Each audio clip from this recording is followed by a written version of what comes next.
For 70 years, the relationship between Disney and animals has been undeniable. From countless cartoon characters, entertaining animatronics, and Oscar-winning true-life adventures, Disney and animals are virtually one and the same. Walt may have summed it up best when he said, "I only hope we never lose sight of one thing, that it was all started by a mouse."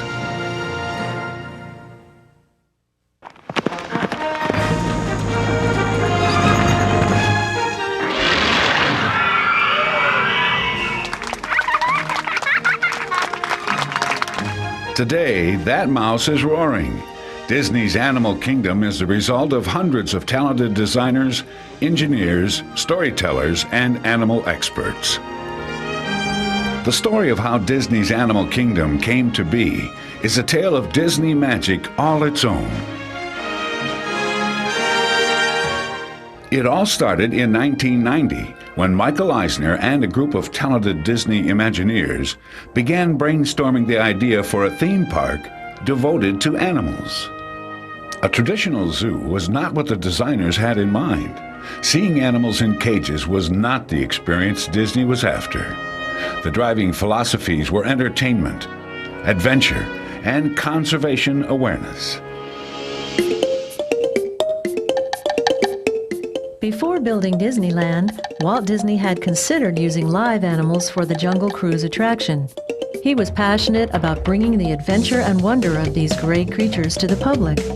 Instead, animatronics were used, so all the guests would be assured of seeing the same show.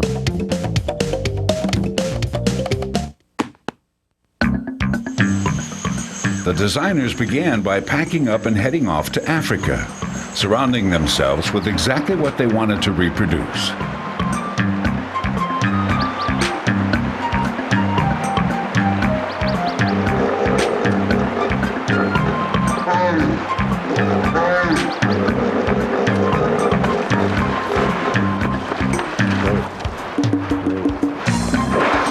They really do wiggle their ears every time they come up out of the water. They discussed the look, the feel, and the story they would create for Disney's Animal Kingdom. How perfectly round that is, like a cup. Almost a whitewashed. That's what it is. Thing. Yeah. Each Imagineer kept a personal diary. Many of their stories and experiences found their way into the Kilimanjaro Safari's attraction. In Africa, the most memorable moment was in a safari park in Kenya. Word went out over the car radios that a leopard had been spotted. Everyone was so excited, 50 cars converged into a traffic jam under the tree where the leopard was perched. That's when the designers knew this thrill was the experience they wanted to recreate at Disney's Animal Kingdom.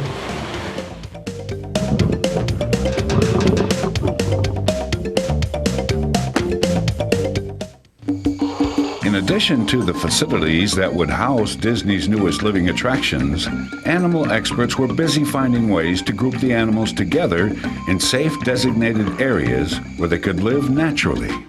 In April of 1992, the design team came up with their primary plan for the park layout. Thousands of drawings, models, and pictures were produced.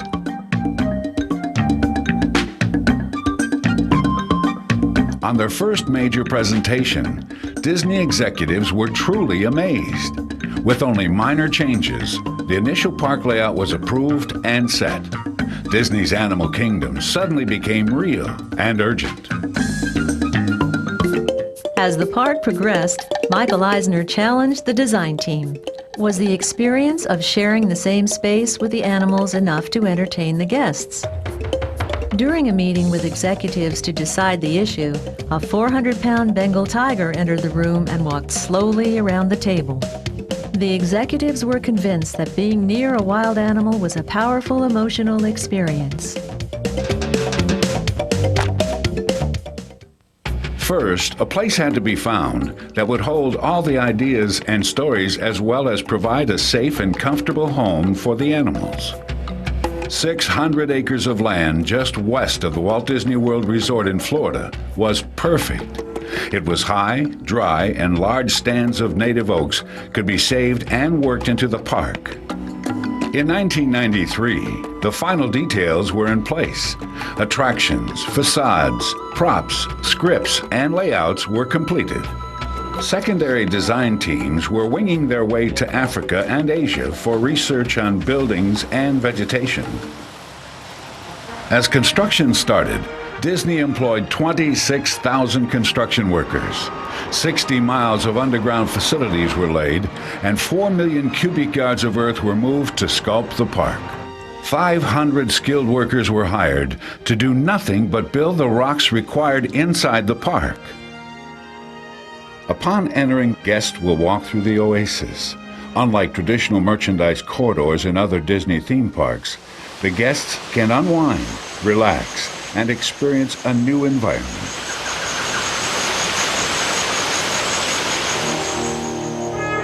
At the center of the park, the Tree of Life is a soaring tribute to the interconnectedness of life. Due to its size and weight, the initial design was based on a dome. Connected to a base that utilized offshore oil well technology, the final shape was structurally sound, but for the builders, it presented a huge challenge. However, an ingenious design was conceived that allowed 4 sequentially sized branches to be connected in random patterns. Sculptors from all over the world were brought together to create the base of the Tree of Life. It started as a model that was cut into small cubes. The cubes were digitized into a computer that fabricated the tree stages in 8 by 8 sections. Once the sections were completed, they were flown to the site by helicopter.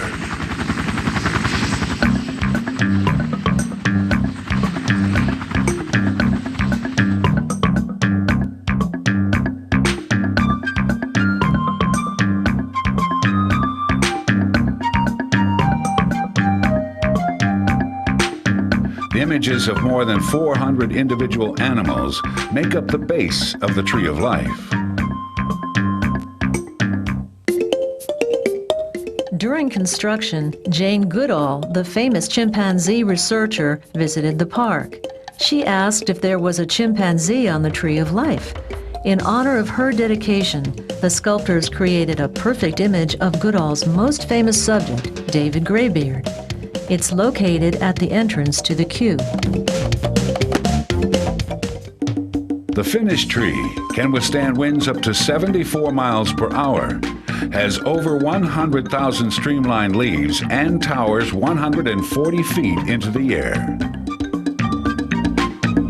The 100-acre Kilimanjaro Safaris attraction is designed to hold 100 animals in an upland forest with 2 savannas. The design stressed the importance of concealing the barriers between the guests and the animals. At Gorilla Falls, guests will feel there is nothing between them and a troop of gorillas but a grassy slope and bamboo.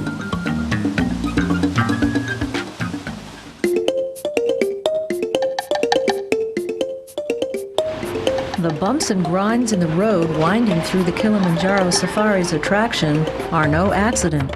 A 7-inch cement pathway complete with ruts and potholes was built and covered with dirt. Planters were placed in the road so grass could grow between the tire tracks.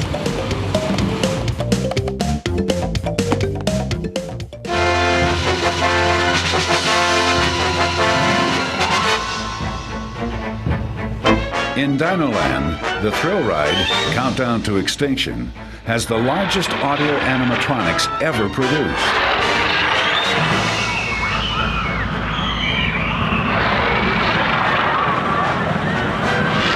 New methods of computerized movement were developed that allowed the huge figures to move in a very realistic way.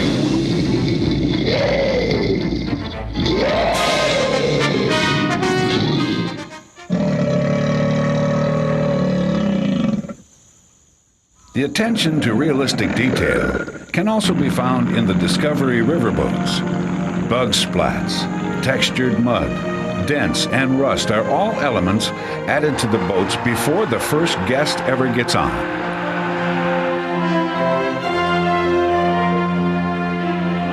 One of the largest investments in the park was in landscaping.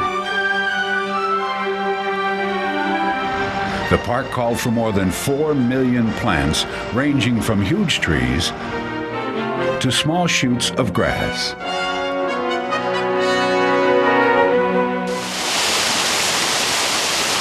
Three primary concepts were incorporated into the landscaping: guest comfort, park screening, and the right environment for the right attraction.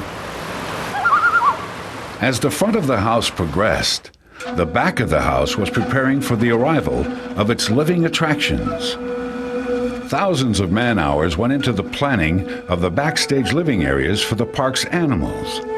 Disney planners spent a great deal of time listening to respected animal organizations, conservation groups, and expert curators from zoological parks around the world. From the start, Disney was dedicated to two propositions.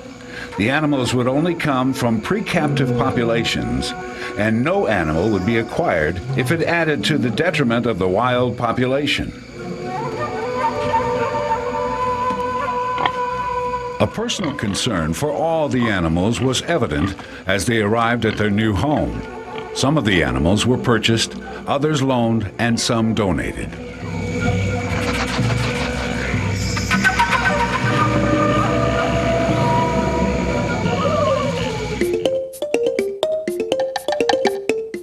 Many of the holding areas are specialized for the animals they're designed for.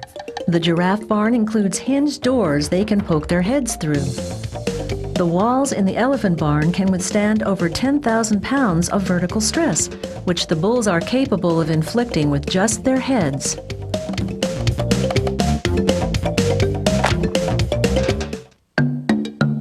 Disney's Animal Kingdom represents a paradigm shift in animal care.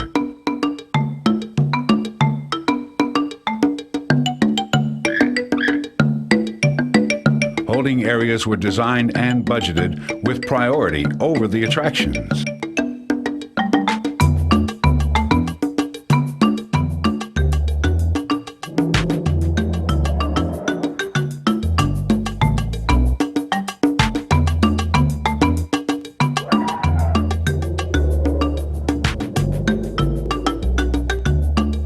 The buildings are climate controlled. Huge skylights provide sunshine, and fresh air circulates through the enclosures. Once the animals are in their new homes, a staff of 300 animal care specialists and veterinarians will care for them 7 days a week. Here at Disney Animal Kingdom, we feed 1,500 animals. In a day, we go through approximately 1.5 tons of food. Of that types of food, we go through produce, grain, hay, and meat products.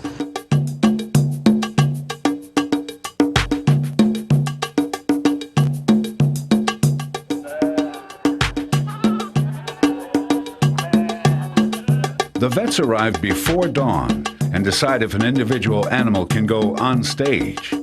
Mammals are usually held in quarantine for 30 days after they're brought into the collection, so we can just make sure they're healthy.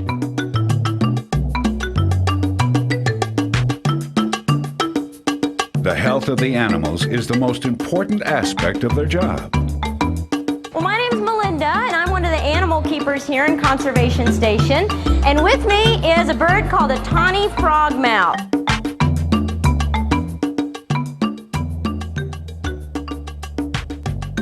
Today, all of the ideas, planning, and construction have come together to make Disney's Animal Kingdom the most unique theme park in the world. More than just a place to see animals in their natural habitat, Disney's Animal Kingdom brings the adventure and thrill of being close to these wonderful partners sharing our planet.